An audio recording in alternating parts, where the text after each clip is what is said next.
talking comics, games, and collectibles with Tim Broman, co-owner of Collectors Connection, and Ryan Fleming, owner of Grow Bar in Duluth, Minnesota.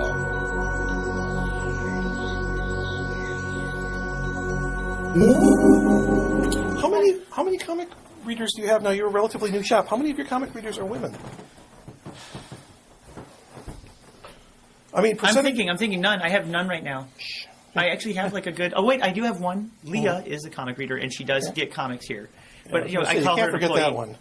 Yeah. Should beat you up. But that's all I have right now. We do have females that come in the store on a regular basis, and they're kind of interested in the comics, and they look at them, but yet they don't purchase them. And I always ask all the time, like, I'm not a pushy salesman. When my customers come in, I greet them. Yep. I let them look around a little bit. Then I go, "Are you finding everything okay, or is there anything I can help you find?" And they usually say they're just browsing, but then once in a while they say, "Oh, I'm looking for this," whatever this item is, and then I tell them if I have it or if I don't. If I have it, show them where it's at. I have like a couple of females actually, though I just realized, who do. I didn't think of this because they don't have regular pull lists, but they do special orders for trade paperbacks for like Sandman and ElfQuest. Yes. ElfQuest seems like it's never going to go away as that unisex book that most women like. See, and that was another question I was going to ask: is what are they reading? Yeah. And see, for me, it's like you say, it's Sandman. It's Vertigo, DC Vertigo, which is an adult line of sophisticated stories that DC makes, and that seems to be what a lot of the women are reading. They're reading Fables, they're reading Fairest, they're reading Unwritten, they're reading... Why the Last Man is very popular, too. Yep, Why the Last Man, Swamp Thing.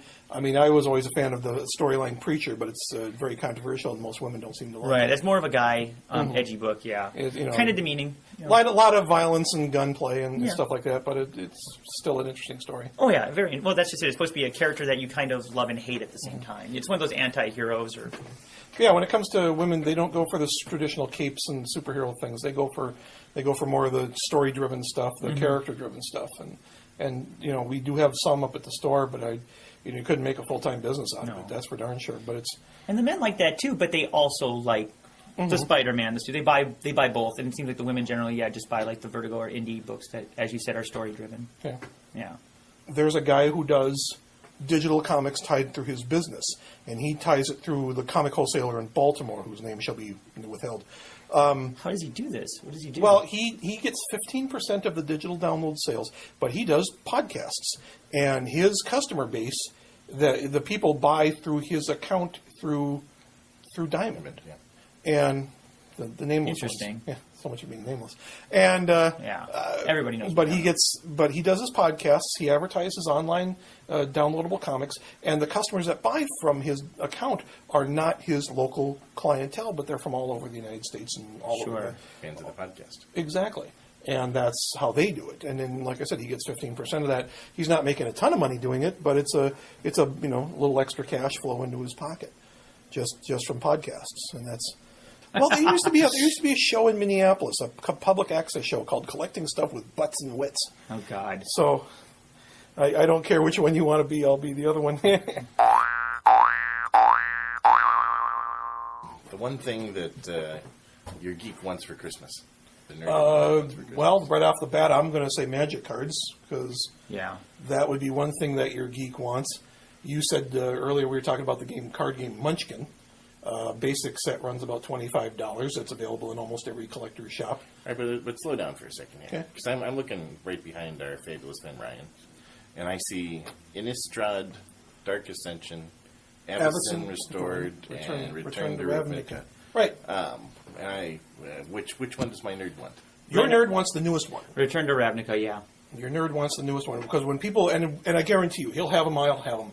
You have these people come in, they have lists in their hands, they're walking at a slow pace, and the one thing they're always doing, staring at the ceiling. Yeah. What's on my ceiling? Nothing but tiles and lights. But they're looking at the ceiling. It's like they walked into Caesar's Palace in Vegas. But they walk in with their list, and they're looking at the ceiling, and I know that they're shopping for somebody else, and they don't know what they're doing. So I say, what can I do for you? And then they say, he wants magic booster packs.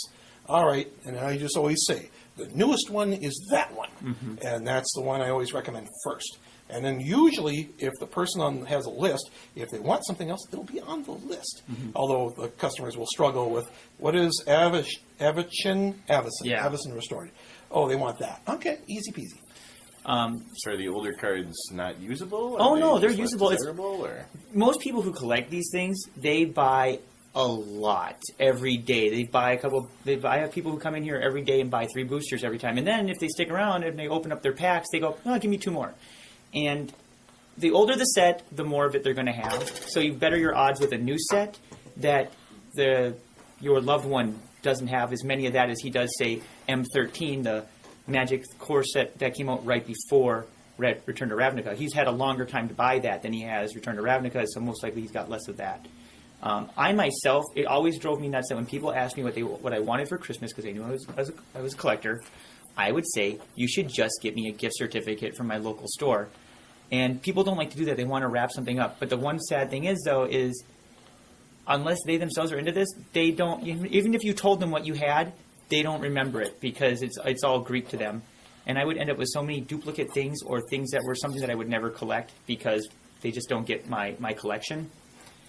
I actually think that geeks a lot of them would really love, gift certificates. Or if they do a collectible game, boxes are nice because people get excited when they get a whole box of, say, Magic. Or for HeroClix, we do it by what they call the brick, which is 10 boosters sealed together. And I have a lot of HeroClix players here who already are saying, to their loved ones when they're here, it's like, oh, you got to get me a brick of Batman when it comes out for Christmas. Or, oh, when that new Amazing Spider-Man set comes out, can you get me 2 countertop displays? So we do a lot of that, too. And then there are always, if you know someone who's a board game geek, that they love board games, if you can figure out what kind of board games they like, you can always get expansions. Like, we said Munchkin that Tim brought up. There's a lot of expansions for Munchkin. A new one just came out, which is a post-apocalyptic Munchkin one. Also, things like, if they like Axis and Allies, I right now have the Anniversary Edition second prints. And normally I wouldn't carry it that big of a ticket item because they're both almost $100 a pop. You can buy the 2 of it and put it together. But Christmas is coming up. And if you know somebody who really likes Axis and Allies and you never saw these 2 gigantic boxes at their house, they probably don't have it because they're kind of hard to miss. So, yeah. And Axis and Allies is the game that everybody remembers, right? Yep, that and Risk. Everybody knows Axis and Allies and Risk. So the problem is that the Axis and Allies set that has been out, a classic Axis and Allies set that's set on, that would come out every year for about 20, 25 years, has now been replaced, like he says, by a more deluxe, sophisticated version, which cuts the world basically in half. There's what is it, Pacific and Atlantic? Or no, Europe and Pacific. Yeah, and there's like 2 boards in each one of those boxes, and when you put them together, it takes up the size of almost like someone's huge dining room table, and you're not going to finish that game in one sitting when you put it together. If you really want to finish it all the way through, you're going to need at least 2 days, I feel. I mean, I've tried to play it with somebody. I've never, ever finished it. We'd always have to come back. Yep. Right, whereas for point of contrast, this Munchkin game you talked about earlier is much easier. It's a card game. Oh, yeah. There are games that are more strategy-driven and much more complex, and some people like that because they like that they have to think really hard. And then there's other games that do involve strategy, but it's basically just doing what the card tells you to do, like Flux, yes. That is another good one, too. Flux is, all you need to know about Flux is when you sit down is that the first rule is draw 1 card, play 1 card. And then as you keep playing cards, the cards tell you what to do. And there is strategy by you looking at the cards, but the rules are all right there in front of you as you're playing. And Axis and Allies has got like a textbook to learn how to play that. And some people out there I love that kind of stuff. I love where I have to sit there and strategize and think.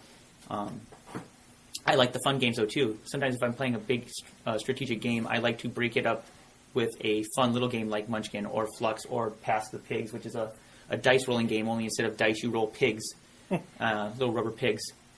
And how they land on their snouts or their feet or their back determines how many points they're worth. Cute. And then after I play a couple of those little games, then I'll go on to my next big strategy game. So that's something else too. It's like sometimes if you know a board game geek and he's really into strategy games, but he likes those little games, your local game store, at least we at Rogue Robot do, we have a lot of those little games right at the counter. So many different little games. I got Guillotine, I got D&D Infighting and Pass the Pigs, and I got the Bullet, Bang the Bullet and Bang, and like 8 different types of Flux. So yeah. Yep, you do.